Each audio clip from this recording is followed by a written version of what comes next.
All right, got something I put a little effort into today, so that's, a big change. Um, I made a ranking of modern tournament hand making. I don't like putting out lots of stuff where I place high, but I had an idea, and so I put it together. And here's the idea. We take what the expected performance is on each turn. 51.28% is the tournament overall average. In tournament games up to this moment in time, which is partway through round two of Triad Wars 16, first turn has won 27.8% of games in the return in tournaments, second turn 25.25%, and 46.94% have been tied. This basically breaks down into first turn wins a quarter of the game, second turn wins a quarter, and a half are tied, but with a slight advantage to first turn. Different rule sets will see different effects there, but slight advantage to first turn. So then I have a solver based thing that can take different game states, and based on running various regressions, it estimates what are the odds of a player winning at that moment in time. And you can make little charts of it that say, okay, it started at 50-50, but after the first two moves, it fell to 40-60. It thought second turn was a bit better. And then a really important third move was made. First turn screws up, it drops to 20%, meaning second turn is like 80% here. And it will make estimates throughout the game.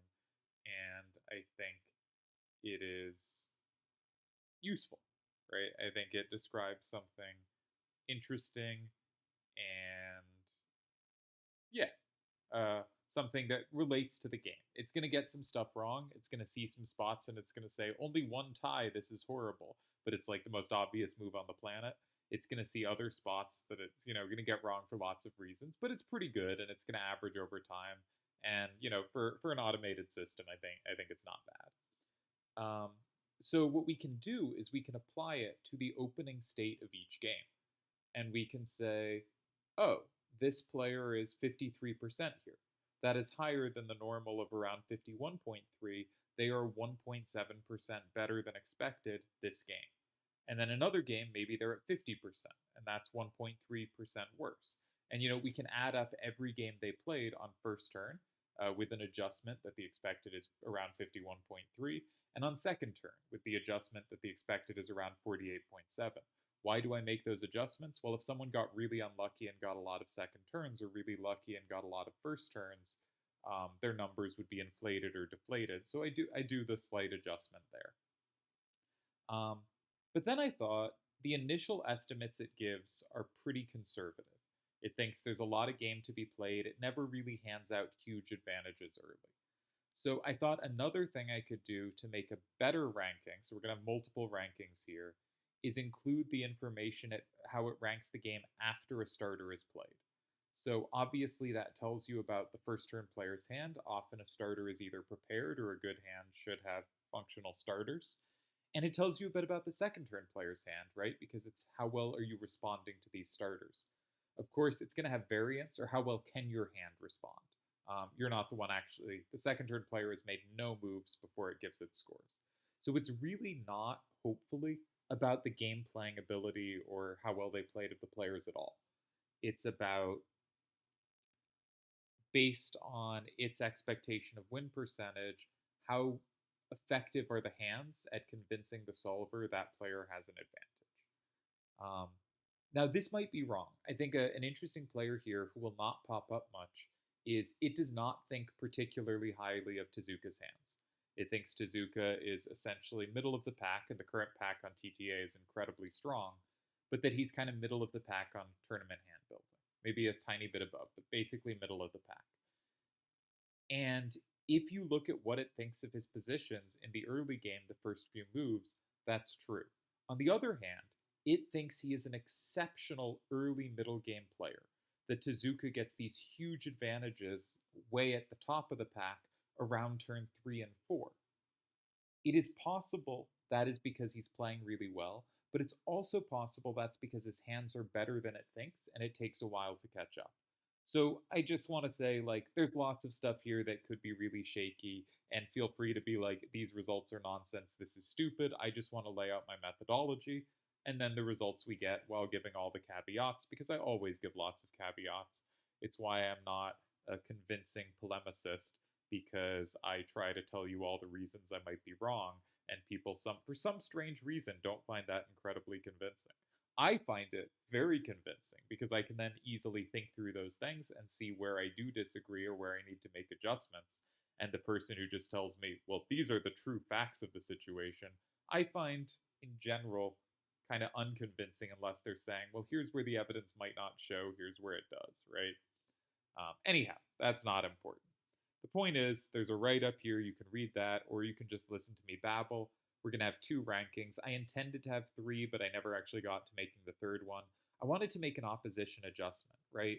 Like if, Delial and Seto play like 20 ties before someone wins, then a huge percentage of their games are going to be against each other. And it is obviously easier to put up high scores the weaker your opponent is, specifically at hand making. So maybe that wasn't the best example, but if like two top tier hand makers play most of their games against each other, that's going to lower both of their scores. So I was going to make an opposition adjustment, but I did not end up doing so. So we're going to have two rankings. One is pure score based on just the hands, and the second is a score based on half the hands, half just the hands, and half after it sees the starter what it thinks. And I do think that second number is better. I think starters are important, and I think also that number, it's less conservative in its estimates, so it can make stronger reads about what's really going on and really differentiate people better. So I think the second rankings are a little better, at least based on the numbers. But if you look at the rankings and are like, nope, the first ones are way better, good for you. They do end up being pretty similar. So that's basically what we're going to do. I wrote all this before getting the results, but I have now run the results, and we'll see what we get. Also, like, do you want to place high? Like, sure, obviously being a good hand maker is a valuable skill and deserves credit. However, worth noting,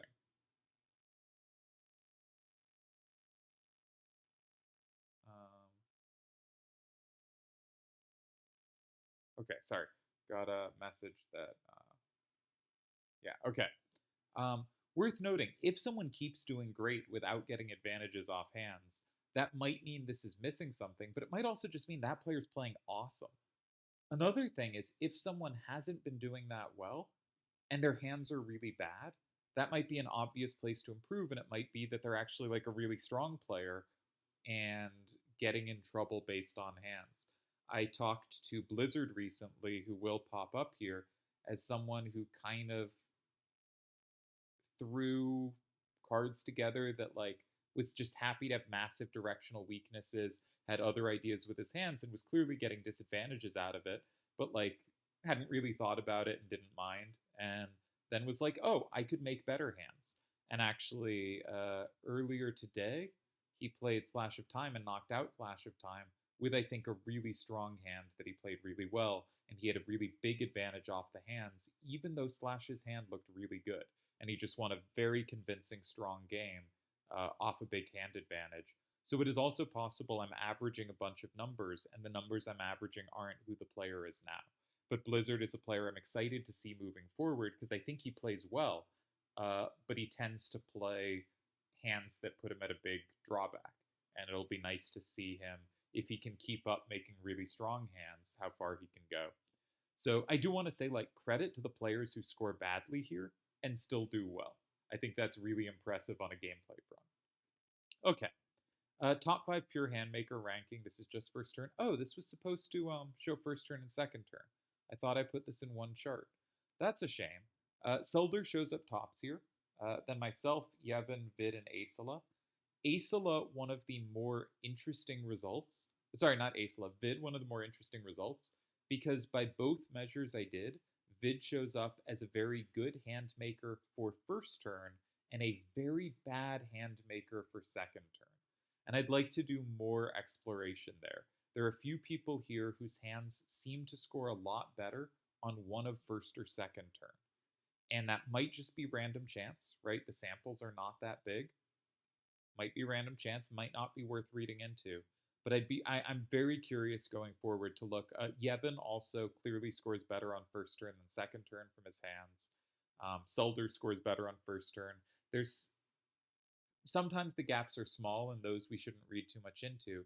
But I have theorized in the past that dynamic cards score better on first turn, and pure power cards score better on second turn.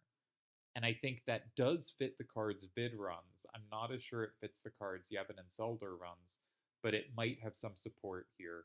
My theory might have some support. Yeah, I was supposed to delete the previous one.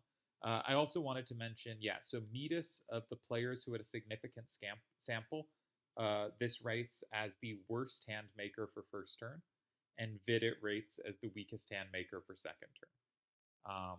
It likes my hands clearly more on second turn than first turn, though the second stat will think almost like will think I like am exactly equal on the two turns. So I'm not sure that one's very meaningful. Turds also, this one thinks Turds is significantly better second turn, but the other stat we'll look at next has them closer. Aesula, really consistent good hands on either turn. Selder, very good hands, better on first turn. And Akiyama shows up here good on second turn, but the other way shows up better on first turn, so not sure what to read into that. I think the vid split is fascinating, and I think it's very interesting that Metis's hands tend to score really badly. Metis is obviously a fantastic player, and this might be an area of improvement. Is it thinks of top players, he is by a pretty clear margin the weakest tournament handmaker. Something to think about, maybe nonsense. I don't know. Here's the overall combined numbers.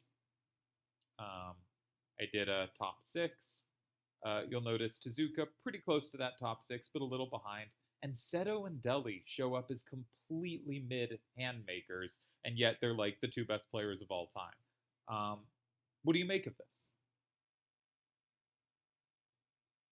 You could say it's missing something. You could also say, and I think this is true, that they are not exceptional hand makers, but they are fantastic at everything else to do with Triple Triad.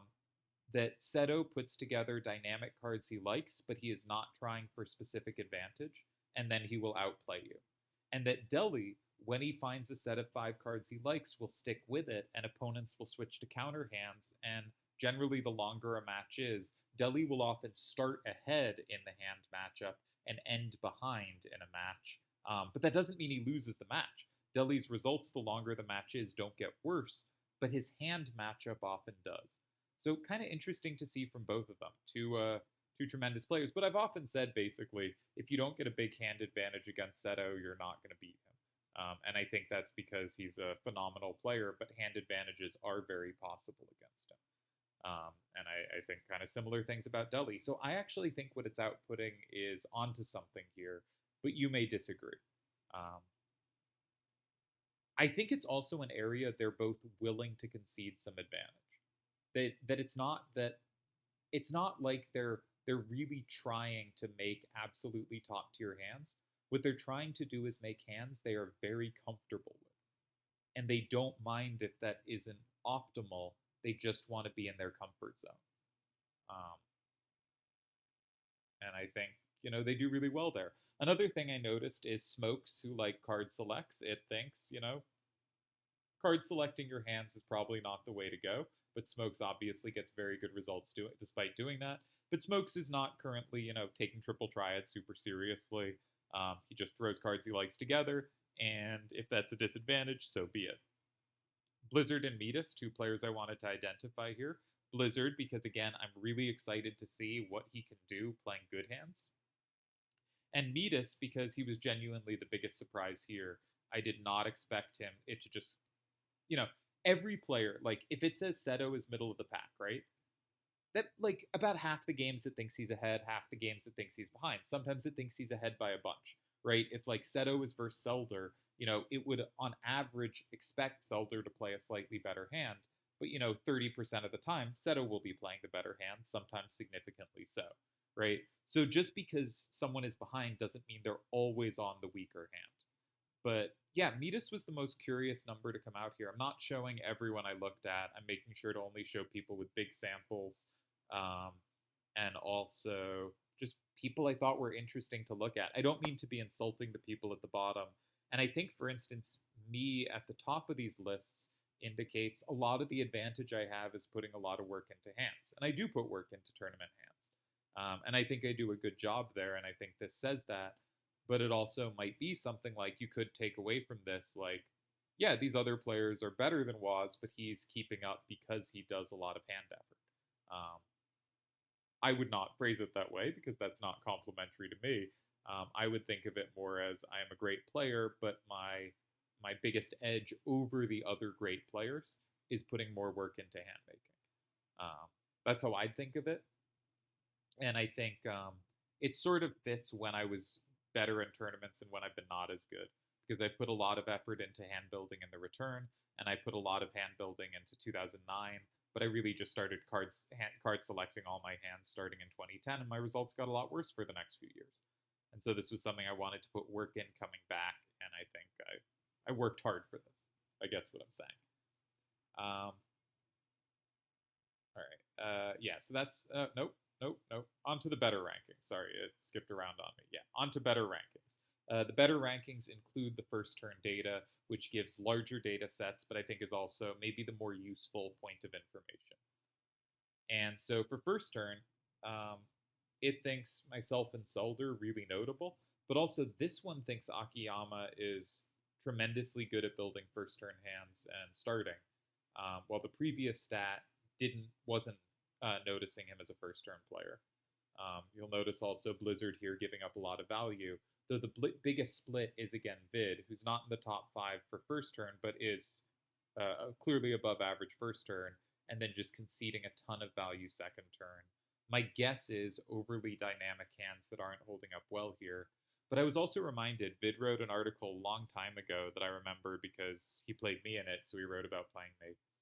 And he said something like, I was hoping to catch him in the hand wars, and I just got screwed on it, right? I was trying to make a hand that might catch him if his hand happened to be built the wrong way, but his hand caught me.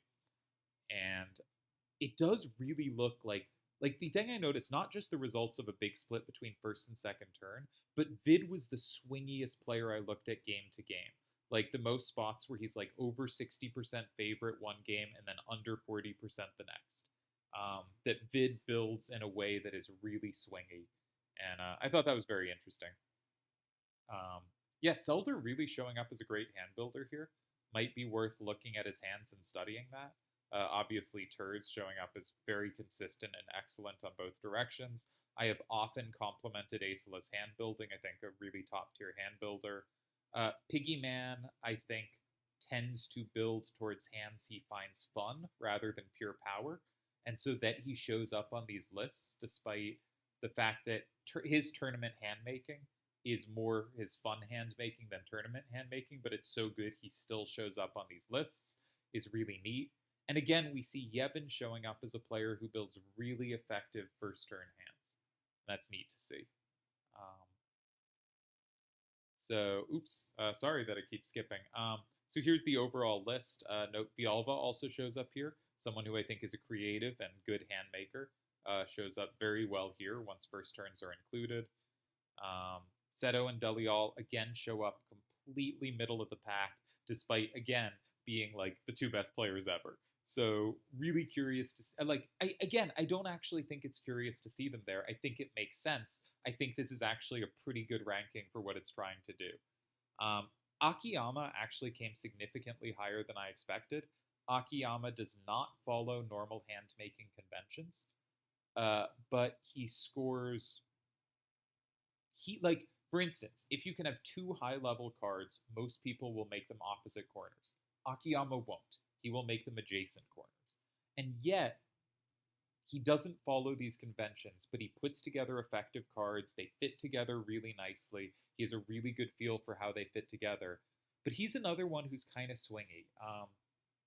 One thing that's happened, specifically in games against me, is all of Akiyama's worst games from his hands have been against me. The hands he builds have not lined up against the hands I've built, at least when we've played each other, but maybe more broadly. that I think Akiyama's hand building works really well sometimes, and maybe not so well in specific matchups. It was one of the more curious things I spotted. Um, Again, Metis showing up as a, for a top player, just the absolute bottom hand maker by a clear margin really surprised me. I think Metis is a tremendous player. I think his best skill is he is very good at calculating his way out of difficult spots, but this suggests he's probably in more difficult spots than he needs to be. There's probably a reason he has to show this very impressive skill so often. Also, just great job to Turds showing up really good here. I think this is probably the better list overall, though I'm not sure. Tezuka was also like plus zero point 0.5 on this list. Tezuka, it's either not picking up on something or Tezuka's biggest tournament strengths are not actually his hand making. They're his early middle game play. His like turn 3-4 play, it thinks is just like top of the world, but we're very close to that. But it doesn't like his hand making as much. Anyways, I thought this was interesting to explore. I'm not sure it's saying anything. It lines up with some of what I believe and doesn't line up with some other things I believe. And that means you could say, well, this confirms all the things I believed and, doesn't matter for the things I don't. But I don't know if that's really the right takeaway. I'm not sure how useful this is. I do think it's interesting. I do think there are some gaps that are big enough, they're probably indicative, and some that aren't. Um, I stand by. I think Aesla is just a tremendous tournament hand maker. I think Turds has been a really good tournament hand maker. Selder, because his matches tend to be very long and against very good players, this is, I think, a really impressive good mark from him. I think he puts hands together really nicely. Um, One thing about Selder's games that interests me, actually, I think those are probably the ones I should study. For instance, his recent match with Sir Smokes, they put together what looked like visually very similar hands. And every game, or like of the 6, 7 games they played, like 4 or 5 of, like 5 out of 7 of those games, despite playing very similar looking hands, and including when Smokes had first turn. Selder got more first turns, but including when Smokes had first turn, it just thought Selder was repeatedly significantly ahead, despite very similar looking hands. So there's something going on there that it is identifying as Selder is doing a clearly better job on hand making. And if you look at those hands and can figure out why, I think you will figure out a big edge on the field. I think Selder is doing something repeatedly, like he's done it in multiple matchups, where he is taking rule sets that look like you're going to basically have to use the same hand as your opponent, and he's finding ways to get clear edges on those rule sets. I think that's really impressive and neat, and I think that's worth studying, and I kind of intend to check those out and think about those. And because all the stuff is available, you can go check it out yourself too. But Selder is doing something really powerful, at least according to this method of checking. I think Akiyama's doing something really interesting because he does not build hands like other people. I think Vialva's a really fun, interesting hand builder, as is Piggy Man. I think those are two neat ones. Aesla, I mean, I voted him best hand maker recently. And then Yevon shows up especially on first turn. If we go back a sec, you'll notice Yevon's plus 3.47 on first turn. That means he is showing up below average here on second turn, but net really good because his hand building is so good for first turn. And then Deli and Seto are just players that, like, they don't need it. They're great no matter what. And Metis is a player where I wonder just how dominant he could be if he was running great hands. I didn't include him because the sample is tiny and the opposition, so far is people who haven't played a ton of tournament games. But Stuff is on pace to be far and away leader on all categories. So I made a dumb pun here, but I think it will be fun to see if Stuff can just absolutely dominate people on a hand level, how far that can go. He's also played really well so far in this tournament, but he's gotten big leads off his hands, and I'm curious to see if that maintains. He's also gotten leads off his play, right? This isn't to say he hasn't earned it. This is very much earning it. But thought I'd stop there, and yeah, that's my hand making rank.